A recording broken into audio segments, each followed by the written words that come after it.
사도행전 말씀 계속 나누고 있습니다. 사도행전의 아름다운 모습들은 여러 가지가 있습니다. 특별히 성령 강림 사건 이후로 예루살렘 교회가 시작되었고, 그 예루살렘 교회가 주의 능력으로 폭발적으로 증가하는 것을 볼 수 있습니다.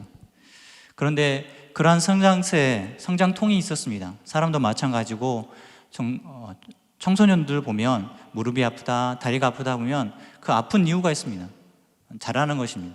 교회 안에 성장통이 발생한 것입니다. 외부적으로나 또한 내부적으로.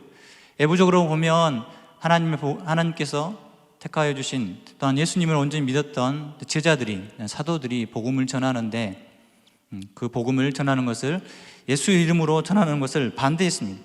그들을 잡아다가 옥에 가두기까지 했습니다. 그런 어려운 상황에 있음에도 불구하고 복음은 계속 전달됐습니다. 그리고 내부적으로 보면 5장 1절부터 보면 아나니아와 삽비라 사건이 일어납니다. 아나니아와 삽비라 사건은 끝내는 거짓이 공동체를 어떻게 해야 하고 어지럽게 하는지, 특별히 우리 공동체에서도, 우리 교회에서도, 우리가 속한 우리 가정이나 우리 모임에서도 거짓이 그 공동체를 해하고 어지럽게 하고 넘어지게 할 수 있다는 것입니다. 그것을 미연에 방지하기 위해서 사도들에게 지혜를 주셔서 이 일들을 막게 하셨습니다. 이런 사건들을 사도들이 잘 분별해냈고 잘 이긴 것처럼 보이지만, 이 모든 일을 하시는 이는 바로 하나님이십니다. 하나님의 능력으로 하나님께서 그들에게 지혜를 주셔서 감당하게 하신 것입니다. 그렇다면 오늘 말씀에 그런 감당하게 하시고 그런 일들을 겪게 하시면서 기적과 표적과 기사를 통해서 하나님께서 그 반응들의 모습들을 오늘 말씀 가운데 함께 나누고자 합니다.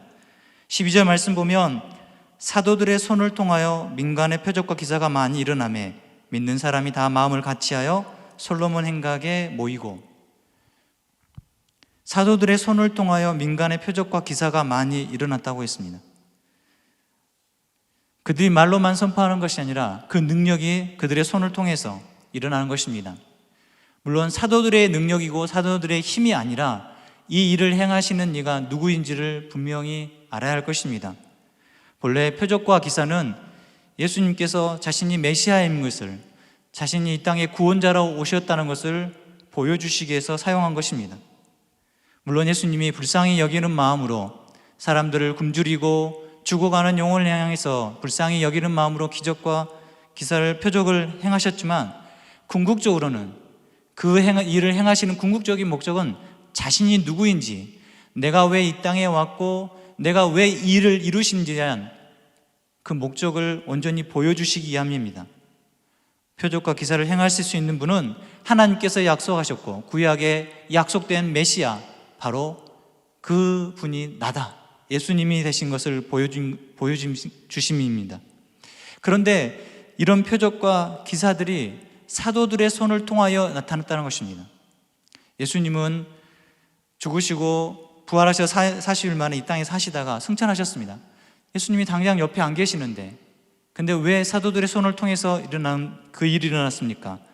여전히 십자가에 못 박히신 그 주님이 살아나셔서 이 사도들과 함께 하시고, 이 사도들을 통해서 하나님께서 보내주신 예수 그리스도가, 그 복음이 구원자가 누구인지를 정확하게 알려주기 위함입니다. 부활하신 주님이 지금도 살아계셔서 사도들과 함께 하시고 더불어서 그것을 증명하시고 그것을 나타내신 것입니다. 그래서 그때 예수님께서 행하신 그 사역이 여전히 지금도 나타날 것이며, 누구를 통해서? 사도들을 통해서 나타날 것을 말씀한 것입니다. 지금도 살아계셔서 우리와 함께 하신 그 주님이 우리 삶 가운데서도 그렇게 나타나실 줄 믿습니다. 그것을 믿는 자에게, 그것을 믿고 따르는 자에게 분명히 나타난다는 것입니다. 바로 주님과 함께 할 때, 주님의 도우심을 따라 살 때 가능한 것입니다. 창세기 39장에 보면 요셉의 모습이 나옵니다. 요셉을 하나님께서 함께 하시니까 그 삶이 형통함을 누리는 것을 볼 수 있습니다. 39장 2절과 3절에 보면 여호와께서 요셉과 함께 하심으로 그가 형통한 자가 되어 그의 주인 애굽 사람의 집에 있으니 그의 주인이 여호와께서 그와 함께 하심을 보며 또 여호와께서 그의 범사에 형통하게 하심을 보았더라. 요셉은 형들로 인해서 노예로 팔려갔습니다. 노예 생활이 쉬웠겠습니까? 그런데 그 삶 가운데서 가정 총무가 될 만큼, 아니 가정 총무로 살았어도 다시 억울하게 감옥에 갇힌 그 상황에 있었어도 누구와 함께 하셨습니까? 하나님께서 요셉과 함께 하셨다는 것입니다. 자신이 어떠한 상황이 있든지 간에, 어떠한 삶의 모습이 있든지 간에 하나님께서 함께 하시니까 그와 함께 있던 모든 사람들이 그가 하나님과 함께 하구나, 그 모든 일이 이루어지는 것이 하나님께서 하셨구나, 그것을 볼 수 있는 것입니다. 39장 21절에 보면 여호와께서 요셉과 함께 하시고 그에게 인자를 더하사 간수장에게 은혜를 받게 하시며, 감옥에 갇혀 있는데 간수장에게 은혜를 받게 하셨습니다. 23절에 보면 간수장은 그의 손에 맡긴 것을 무엇이든지 살펴보지 아니하였으니 이는 여호와께서 요셉과 함께 하심이라. 여호와께서 그를 범사에 형통하게 하셨더라. 하나님과 함께하는 자들의 모습, 하나님께서 함께 하신 그 자의 모습은 바로 형통의 길이었습니다. 우리는 하나님과 함께할 이유가 다른 곳에 있는 것이 아니라 하나님께서 지금 나와 함께 하신다는 것입니다. 주님이 함께 하시는 그 사람은 이처럼 놀랍게 쓰임을 받는 것입니다. 사도들의 손을 통해서, 아니 요셉의 그 모습을 통해서 하나님께서는 능력을 나타내 주십니다. 사도는 우리와 똑같습니다. 그에게 능력이 있는 것이 아니라 그 능력을 행하시는 분이 바로 주님이십니다. 주님이 그렇게 살아계셔서 지금도 우리 삶 가운데 역사하고 계신다는 것입니다. 그렇다면 그 믿는 사람들은 어떤 반응을 보여야 할까요? 믿는 사람들이 그 반응은 보면, 믿는 사람이 다 마음을 같이하여 솔로몬 행각에 모이고 먼저 마음을 같이 했다는 것입니다. 한 마음이 됐다는 것입니다. 자기 주장, 자기 뜻이 아니라 하나님의 뜻이 무엇이고 하나님께서 원하시는 것이 어떠한 것인지를 서로 살펴 마음이 하나가 됐다는 것입니다. 믿는 사람들이 함께 모여서 마음이 하나 될 수 있는 중요한 통로는 무엇입니까? 예배 가운데 있는 것입니다. 우리는 그 예배를 사모하고 주일 예배, 새벽 예배, 수요 예배, 저녁 예배까지 그 예배 자리 가운데 머무는 것이 마음을 같이 하는 것입니다. 또한 어떤 것이 있습니까? 기도하는 것입니다. 특별히 내일부터 특별 새벽 기도가 있습니다. 내일 모두 나오시길 바랍니다.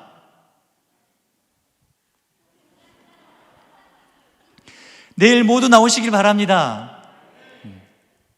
마음을 같이 해서 함께 기도하시면 좋겠습니다. 주님이 왜 그 길을 걸으셨습니까? 왜 주님이 화목 제물이 되셨습니까? 하나님과 나의 맡겼던 그 담을 허시기 위해서 그 십자가에서 죽으신 것이 아니겠습니까? 그 주님을 기억하며 하나님 앞에 나오는 귀한 시간이 되기를 원합니다. 이렇게 믿는 사람들이 함께 마음을 같이 하여서 솔로몬 행각에 모였다고 했습니다. 솔로몬 행각에 모였다는 것은 그 솔로몬 행각에서 무언가 나눴다는 것입니다. 솔로몬 행각은 사람들이 모여서 대화를 나눌 수 있고 또한 함께 이야기할 수 있는 행각이었습니다. 그곳에서 무엇을 나누었겠습니까? 예수님이 누구시다, 예수님이, 내가 예수님과 함께 다녀봤는데 예수님은 그런 일들을 행하셨더라, 기적을 행하셨더라, 예수님은 구약에서 말씀하신 그 메시아이더라, 그런데 예수님을 믿으면 영원한 생명을 얻는다더라. 그 자리에서 예수님이 누구신지를 들었습니다. 복음을 들은 것입니다. 그래서 복음은 멈출 수가 없는 것입니다. 복음은 계속 전달되는 것입니다. 그래서 우리가 코로나 시대에 있지만 우리가 복음을 계속 전달할 수 있습니다.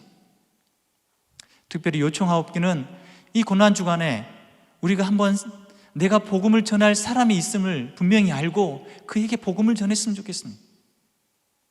나를 위해 이 땅에 오신 그 주님, 또한 그 사람을 위해서 이 땅에 오신 주님, 그에게 복음을 전하는 것이 우리가 이 고난주간 함께 주님의 그 아름다운 고난의 길을 동참하는 길이 아닐까요? 그런데 그 길에 나를 홀로 보내지 않으시고 하나님은 능력을 주시고 성령은 함께 하시는 것입니다. 바울이 2차 전도여행 때 데살로니가 교회에 쓴 편지가 데살로니가 전후서입니다. 데살로니가 전서 보면 1장 5절에 보면 우리 복음이 너희에게 말로만 이른 것이 아니라 또한 능력과 성령과 큰 확신이 된 것입니다. 그가 전한 그 복음이, 바울이 전한 그 복음이, 그 교회에 나눈 그 복음이 사람의 말에 뛰어넘어 능력과 성령과 큰 확신으로 된 것입니다. 능력이 나타나고 성령께서 기름 부으셔서 그 확신을 가지고 사역할 수 있다. 나는 그런 사역을 했다. 바울이 고백한 것처럼 우리 삶 가운데도 나를 위해 이 땅에 오신 그 주님을 온전히 확신을 가지시길 바랍니다. 나를 위해 이 땅에 오셔서 십자가에 죽으신 그 주님을 온전히 믿음으로 고백하시는 그 확신이 흔들거리지 않도록 우리는 나아갈 것입니다. 그것이 바로 하나님의 능력이고 그것이 우리가 가질 수 있는 최고의 힘이라는 것입니다. 내가 가진 것이 물질이 많습니까? 재물이 많습니까? 아니면 어떤 권력이 있으십니까? 그런 한순간이지만 하나님의 능력은, 주님의 능력은 영원하며 주님이 우리에게 주신 그 생명은 영원한 영생이라는 것입니다. 그것을 우리가 전할 수 있도록 우리가 함께 모여서 마음을 같이 하고 또한 말씀을 같이 들음으로 한 마음으로 나아갈 수 있는 것입니다. 이렇게 믿는 자의 모습이 이런 반응이 있지만 반대로 다른 반응이 있었습니다. 13절에 보면 그 나머지는 감히 그들과 상종한 사람이 없으나 백성이 칭송하더라. 믿는 사람의 반응, 그러나 다른 반응이 있습니다. 그 나머지는 감히 그들과 상종하지 않다. 상종한다는 뜻은 서로 친밀한 교제를 그 본드로 뭔가 붙이듯이 이렇게 딱 붙는 것을 표현한 것입니다. 그래서 상종한다는 것은 서로 친밀한 관계를 맺고 형성하고 같이 밥을 먹고 서로의 생각을 나누고 서로를 이해하고 서로를 사랑하는 것, 이것이 상종한다는 것입니다. 근데 상종하지 않는다는 이 말은 어찌 보면 우리가 잘 쓰는 욕 같습니다. 난 그들과 함께하지 않는다. 이 말은 예수님이 거하셨던 그때 유대인과 사마리아인들은 서로 상종치 않는다고 그랬습니다. 예수님이 그 우물가에 한 여인을 만나러 가셨는데 그 예수님께 여인이 유대인들은 우리와 상종하지 않는데 당신은 나와 왜 이런 말을 합니까? 표적과 기사를 보았습니다. 그들 앞에 나타난 그 모습들을 보았음에도 불구하고 그 진짜 능력을 모르는 사람들, 그들은 이 사도들과 믿는 사람들과 함께하지 않았습니다.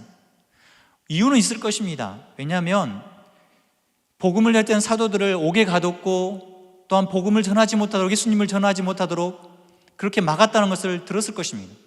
그리고 5장 1절에서 보면 아나니와 삽비라 사건을, 교회에서 일어난 사건들을 분명히 들었을 것입니다. 교회 나가니까 사람이 죽어서 나오는 겁니다. 얼마나 끔찍합니까? 만약 우리 교회가 목사님 말씀을 들어왔는데 죽어서 나갔다고 하면 어떤 일이 일어날까요? 신문에 그냥 데스크필 뿐만 아니라 교회에서 사람들이 다 나갈까요? 아닙니다. 진정한 복음의 역사를 아는 사람은 더 찾아올 것입니다. 그런데 그렇지 못한 이 나머지는 그들 마음 가운데 부담도 있을 것이지만 함께하지 않았다는 것입니다. 유대의 어떤 지도자들의 눈치를 봤을 것입니다. 혹여나 내가 그곳에 가서 생명을 잃을까 봐 두려웠을 것입니다. 그래서 그들은 아예 상종하지 않았습니다. 그러나 그 뒷말이 있습니다. 상종하는 사람이 없으나 백성이 칭송하더라. 큰 부담이 있고 그 모임에 나가진 않지만 그들의 삶을 보고 사도들과 믿는 자의 모습들은 정말 잘하는도다 칭찬했다는 것입니다. 어찌 보면 좀 역설 같습니다. 그들과 함께하지 않지만 그들은 정말 잘한다고. 교회에 나가는 거, 그들과 함께 모임에 있는 것은 함께하지 않지만 그들이 행동하는 거, 그들이 나타내는 것은 정말 내가 닮고 싶고 동경하는 그 모습을 보면서 우리 삶 가운데서, 우리 믿는 사람들 가운데서, 우리 교회 가운데서도 혹시 그 나머지가 있지 않을까 두렵고 떨리는 마음이 있습니다. 어찌 보면 교회에 출석한 것에 만족을 누리고, 어찌 보면 내가 그 자리를 지키는 것에 만족을 누리는 것이 그 나머지 사람이 아닐까요? 교회 나서 하나님 말씀을 온전히 듣고 삶 가운데 정말 주님의 제자로서 하나님 백성으로 살고자 하기보다는 그냥 내 만족, 내 유익, 그것에 있는 사람이 되지 않아야 할 것입니다. 헌신하라 하면 이 정도까지만요. 아유, 목사님 교회 다닌 것만 해도, 주일날 예배 드린 것만 해도 그것이 믿는 자의 모습이겠습니까? 믿는 자의 모습은 주님께서 이 땅에 주신 그 가르침대로 온전히 제자된 자의 삶을 사는 것입니다.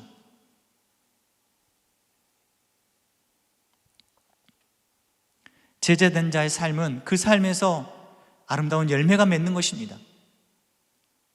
좀 더 육체의 열매가 아니라 성령의 열매를 맺기 위해서 부단히 노력하는 자의 삶일 것입니다. 또한 그 힘도 성령께서 도우시는 것입니다. 세상을 향해서 우리가 맺어야 할 그 아름다운 열매를 맺고자 할 때 그 모습을 보고 백성들은 칭송하더라. 그 사람들은 그것을 보고 믿는 자의 모습이 저렇구나라고 감동하는 것입니다. 진정한 복음의 역사가, 능력이 우리 삶 가운데 드러나기를 원합니다. 여기에 모인 모든 성도들은 그런 삶이 되시기를 원합니다. 교회나 아니면 우리가 돈이 많아서 능력이 있어서 인정받는 것이 아니라 우리 삶 가운데서 하나님의 능력이 나타나고 주님의 말씀의 능력이 나타나며 주님의 뜻을 온전히 드러내는 자의 삶을 살 때 세상 사람들은 믿는 자의 모습을 보고 칭송할 수밖에 없는 것입니다. 혹 여러분이 믿는 자의 삶을 살면서 다른 이로부터 교회 다니는 사람이 왜 그래? 말보다 교회 다니니까 참 좋다, 그런 말을 들어야 하지 않을까요? 우리는 어떤 말을 더 많이 듣습니까? 우리는 어떤 그 말을 더 듣고자 하십니까? 그렇게 할 때 그 사람들이 교회에 들어올 수 있습니다. 교회를 인정할 수 있습니다. 그 삶을 보고 아, 하나님을 믿는 자의 삶이 저렇구나 하고 따라갈 수 있는 것입니다.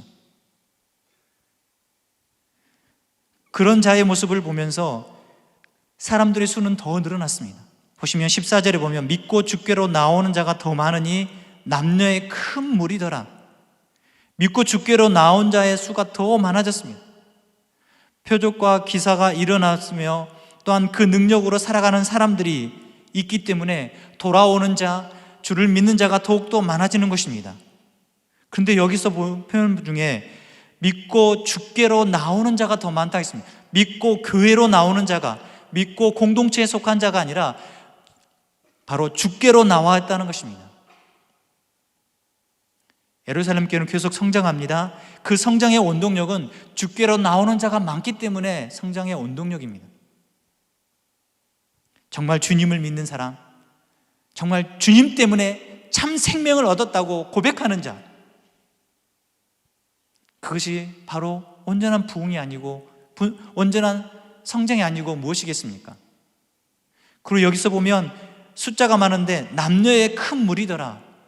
이전까지 사도행전에서 보면 그 숫자적인 개념을 반할 때 남자의 숫자만 이야기를 했습니다. 그런데 여기서는 남자와 여자의 숫자를 다 이야기를 합니다.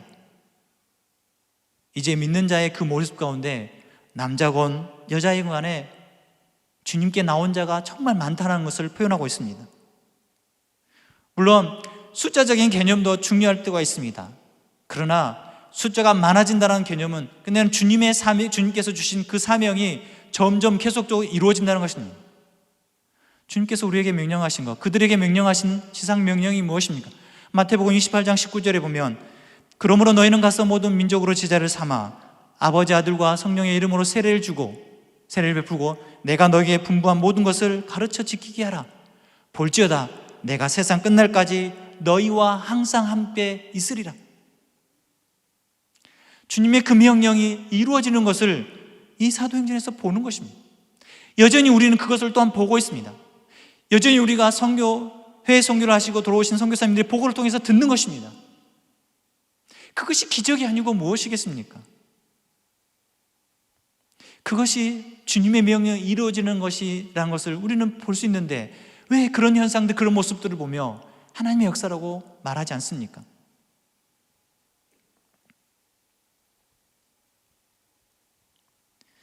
큰 무리가 사람들이 몰려오니까 믿지 않는 자들, 세상 사람들, 많은 사람들의 반응은 무엇입니까? 15절에 오면 심지어 병든 사람을 메고 거리에 나가 침대와 심지어라고 했습니다.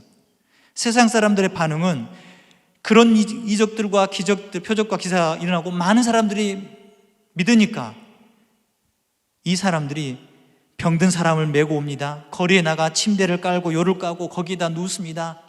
베드로가 지나가기만 기다립니다. 혹여나 그 그림자만 덮이더라도 바라고 있습니다. 16절 하반절에 보면 데리고 와서 다 나음을 얻었다. 그림자에게 능력이 있는 것이, 베드로에게 능력이 있는 것이 아니라 그 일을 행하시는 분이 누구신지를 우리는 봐야 할 것입니다. 종종 교회에서 은사나 많은 기적들이 일어나는 것을 보게 되어집니다. 그런데 그 기적과 그 모습에 집중하는 것이 아니라 그 일을 행하시는 분이 누구신지에 우리는 집중해야 할 것입니다. 그 일을 행하시고 그 일을 이루시는 이가 바로 하나님이 되시고, 그 하나님께서 그 일을 행하시는 이유는 무엇이겠습니까? 참 생명에 이르는 길이, 참 복음의 길이 무엇인지를 알려주시기 위함이 아니겠습니까? 그리고 예루살렘뿐만 아니라 16절도 보면 예루살렘 부근의 수많은 사람들도, 예루살렘 근처에 있는 주변의 성읍들도 사람들도 다 몰려옵니다. 이 말은 예수님이 승천하시기 전에 말씀하셨던 말씀, 오직 성령이 너희에게만 하시면 너희가 권능을 받고 예루살렘과 온 유대와 사마리아 땅끝까지 이르러 내 증인이 되리라. 그 권능이, 성령께서 주신 그 권능으로 말미암아 병든 자를 낫게 하고 넘어진 자를 세우게 하고 귀신 든 자를 쫓아내게 하시고, 그 능력이 나타나자 예루살렘과 그 부근에 있던 사람들이 다 몰려오는 것입니다. 복음은 그런 역사가 있는 것입니다.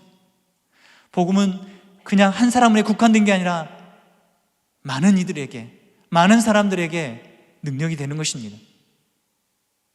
그 복음의 능력 때문에 지금 우리가 이 자리에 앉아있고 복음을, 이 말씀을 듣는 것이며, 또한 그 말씀을 통해서 하루를 살아가고 또한 주님의 나라 하는 그날까지 전심전력할 수 있는 것입니다.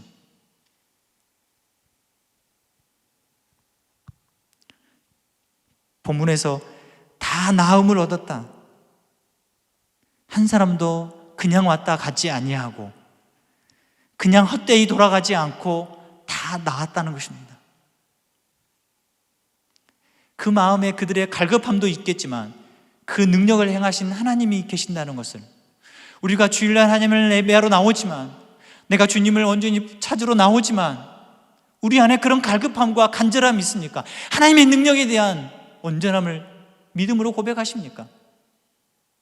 그냥 왔다 가고 그냥 출석 체크하고 이게 아니라 나를 사랑하셔서, 정말 나를 아끼셔서 그 아들 예수도 내어주신 하나님의 사랑을 나 오늘 경험하고 싶고, 나 오늘 느끼고 싶고, 목사님이 주신 말씀을 통해서 다시금 내가 은혜 누리기를 원하는 그런 간절한 마음으로 우리는 나와야 할 것입니다. 그럴 때 다 나음을 얻었다. 우리를 향하신 그 하나님의 손길을 오늘 우리는 만나게 될 것이고 경험하게 될 것이고, 입술로 아멘 하나님 맞습니다 고백하게 될 수 있게 될 것입니다. 그때 그곳에서 역사하시는 하나님, 여전히 지금 이곳에서 역사하시는 하나님은 동일하신 분이 되어 주십니다. 그 하나님께서 우리에게 놀라운 일을 행하실 수 있습니다. 우리 안에 강력한 표적과 기사가 일어날 수 있을 수도 없을 수도 있지만, 그러나 교회는 끊임없이 하나님의 살아계심을 증거하는 것입니다. 복음이 무엇인지를 온전히 전하는 것입니다. 그런데 그 기적과 표적, 하나님의 역사를 경험하고 보았지만 말씀처럼 나머지가 되지 말아야 할 것입니다. 그 은혜의 자리 가운데, 그 역사의 자리 가운데 하나님, 내가 나아가고 싶고 내가 경험하고 싶다고 나와야 할 텐데, 그리하지 아니하고 상종치 않는 자로 사는 것이 아니라 그 은혜를 받고 그 유익을 누리는 자로 살아갈 것입니다. 혹여나 그 길을 따라가는 것을 두려워하고 고난의 길, 좁은 길을 두려워하는 자가 되지 마십시오. 조금 이따 가겠습니다. 목사님 좀 쉬겠습니다. 조금 이따 가면 잘 될 것 같습니다. 그러지 마십시오. 내게 유익이 없는 것 같아요. 내가 가봤자 나에게 아무 유익이 없는 것 같아요. 그런 말 하지 마십시오. 우리 하나님은 여러분이 나오기만 하면 은혜를 주실 줄 믿습니다. 함께하여 주실 줄 믿습니다. 이 모든 일의 행적에, 이 모든 일의 배후에는 하나님의 손이 있었습니다. 사도들의 손을 통해서, 사도들을 통하여서, 우리들을 통하여서, 우리의 손을 통해서 복음이 전달되기를 원하십니다. 복음이 전달되려면 내 안에 확신이 있어야 됩니다. 복음 전하는 사람이 확신이 없으면 흐지부지합니다. 내가 믿는 주님, 내가 만난 예수님, 나와 함께 하신 그 하나님, 그분이 누구신지 여러분이 입술로 고백하고 또한 나누어질 것입니다. 청년 때까지 하나님을 만나고 산다고 했지만 여전히 내 중심의 삶이었고 내 이기적인 삶을 살았습니다. 착하게 살면 되고 교회 열심히 주일날 새벽 예배, 수요 예배 안 빠지면 되지, 저는 그런 삶을 살았습니다. 청년 때까지. 그 삶이 신앙의 삶이라고 생각했습니다. 그런데 되돌아보면 진짜 껍데기가 두꺼운 자의 삶을 살고 있어요. 그 속이 차지 못했습니다. 근데 예수님께서 나를 위해서 죽으셨고, 하나님 정말 나를 사랑하시는구나. 그 아픔까지도 나를 그저 사지까지 몰 정도로, 사랑하는 부모님이 자기 자녀를 사지에 몰아넣을 부모가 어디 있겠습니까? 근데 왜 그렇게 몰아넣겠습니까? 그 자녀가 잘못된 길을 걷거나 은혜로운 자의 삶을 살지 못할 때 하나님은 사지로 몰아넣으신 것 같습니다. 그때 제가 하나님을 만났습니다. 제대로 만났습니다. 울면서 가슴을 찌며 애통하며, 하나님 정말 나를 사랑하시는군요. 하나님 정말 나를 아끼시는군요. 네, 하나님밖에 없습니다. 그때 하나님의 손길을 정말 제대로 느꼈습니다. 우리는 커다란 기적을 바랄 때가 많이 있습니다. 그러나 지금 이 자리에 여러분이 앉아있는 게 기적입니다. 세상에 70억이 넘는 많은 사람들 가운데 특별히 여러분들을 택하셔서 하나님의 백성 삼아주셨고 하나님의 나라가 되게 하신 것이 기적 아니면 무엇이 기적이겠습니까? 그 많은 사람 중에 특별히 또한 광주중앙교회 함께 공동체를 세워갈 수 있도록 부르신 그 기적이 아니면 어떤 것이 기적이겠습니까? 사랑하는 귀한 하나님의 사람들을 기억하십시오. 우리는 하나님이 주신 그 아름다운 삶을 살아가는데, 특별히 세상의 유혹 가운데도 불의를 따르지 않는 것, 분별할 수 있는 것도 하나님의 은혜입니다. 그리고 하나님의 뜻을 따라 순종하도록 마음을 주시는 것도. 제가 서두에 새벽 예배 이야기 듣는데 마음의 감동이 있기를 원합니다. 좁은 길이고 힘든 길이지만 내가 복음을 전하고 다른 사람을 위해 헌신하고 섬기는 그 길이 힘들지라도 주님이 먼저 걸으셨기 때문에 나도 그 길을 따라가는 것, 그것이 믿는 자의 모습이고 또한 기적을 경험하는 자의 삶이 될 것입니다. 고난주간입니다. 고난의 십자가를 기억하면서 많은 일들을 할 수 있을 것입니다. 고통스럽게 또한 참고 인내하는 것도 있지만, 그러나 기쁘게 내 삶에 찾아오신 그 주님을 증거하고 고백하고 또한 알리고 표현할 수 있는 한 주간이 되었으면 좋겠습니다. 하나님을 만나는 자리 가운데 머무면서 하나님 은혜에 감사했으면 좋겠습니다. 그렇게 나오는 자를 하나님께서 그냥 내버려 두지 아니하시고 은혜 내려 주실 줄 믿습니다. 하나님의 손길을 경험하게 하셔 주실 줄 믿습니다. 그 기적을 경험하는 귀한 성도 되시길 축원합니다.